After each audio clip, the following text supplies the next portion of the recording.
జిల్లా వట్టిచెరుకూరు మండలం కొన్నెపాళ్లు రైతు నేస్తం ఫౌండేషన్ నిర్వహిస్తున్న ప్రకృతి అవగాహన సదస్సుకి ముఖ్య అతిథిగా డీజీపీ సిహెచ్ ద్వారకా తిరుమలరావు పాల్గొన్నారు. రైతు నేస్తం నిర్వహిస్తున్న మిద్దె తోట పురస్కారాల్లో పాల్గొన్న వ్యవసాయ శాఖ డైరెక్టర్ ఢిల్లీరావు, ప్రముఖ ప్రకృతి వ్యవసాయ నిపుణులు తుమ్మేటి రఘుమోహన్ రెడ్డి, వివిధ జిల్లాల నుండి వచ్చిన మిద్దె తోట నిర్వాహకులు ఈ కార్యక్రమంలో పాల్గొన్నారు.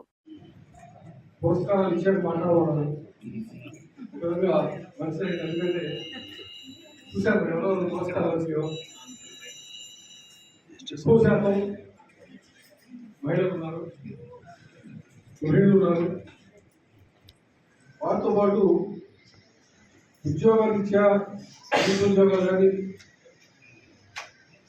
బిజీ లైఫ్ నడుపుతున్న వాటి కూడా తీరిక సమయంలో ఏ విధంగా ఉన్న కొద్ది స్థలంలో ఏ విధంగా వ్యవసాయం చేయవచ్చు అని ప్రాక్టీస్ చేస్తున్నటువంటి రైతు సోదరులు సోదరు వాళ్ళందరూ కూడా మరొకసారి శుభాకాంక్షలు తెలియజేస్తా ఉన్నాను. చాలా గర్వించిన విషయం ఇది. చూపిస్తూ ఉన్నాను కొద్ది స్థలం ఉండే పైన ఇంటి మేడ పైన విధంగా చాలా ఉపయోగకరమైన విధంగా వ్యవసాయం చేయడం. ఇందులో ఒక ఆయన చూసి తీసుకొచ్చాడు, మునక్కాయలు ఎలా చేశారు. మునక్కాయ చాలా పెద్దగా అటువంటి పెద్ద చెట్టు పెద్ద వ్యవసాయం విద్యపరంగా ఉంటుంది. చాలా పెద్దగా విస్తారించింది.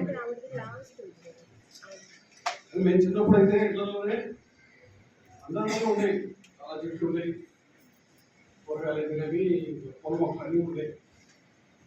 స్లోగా అయితే తగ్గిపోతున్నాయి. ఇంట్లో ఏ ఒక్కరు ఖాళీ ఇస్తూ ఉన్నాయి. కాబట్టి మిద్దె తోటను పెంచడంలో ఎలాంటి ఇబ్బందులు లేకుండా షాద్నగర్లోని తమ ఇంటి మిద్దె మీద 150 గజాల స్థలంలో 4 సంవత్సరాల నుంచి మిద్దె తోటను పెంచడం చేస్తున్నారు. తక్కువ ఖర్చుతో ఇంటి పనులు చేపట్టాలనుకునేవారు ఇందిరి గారి మిద్దె తోటను తప్పనిసరిగా సందర్శించాలి. డైరెక్ట్గా గమనిస్తున్నటువంటి ఢిల్లీరావు గారికి, ఈ కార్యక్రమానికి చేసేటువంటి రైతు సోదరిమణులు, తక్కువ ఖర్చుతో ఇంటి పనులను చేపట్టగలుగుతున్నారు.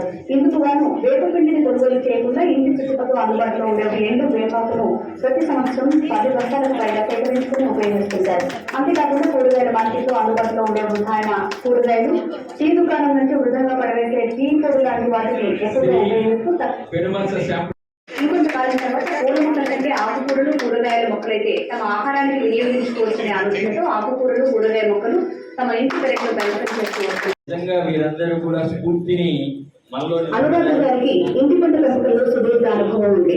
తమ ఇంటి మొత్తాన్ని వివిధ రకాల మొక్కలతో నింపి ఇంటిని నందనవనంగా మార్చారు. వివిధ రకాల కూరగాయలు, ఆకుకూరలు, పండ్లతో పాటు ఔషధ మొక్కలు పెంపకం చేస్తూ ఔషధ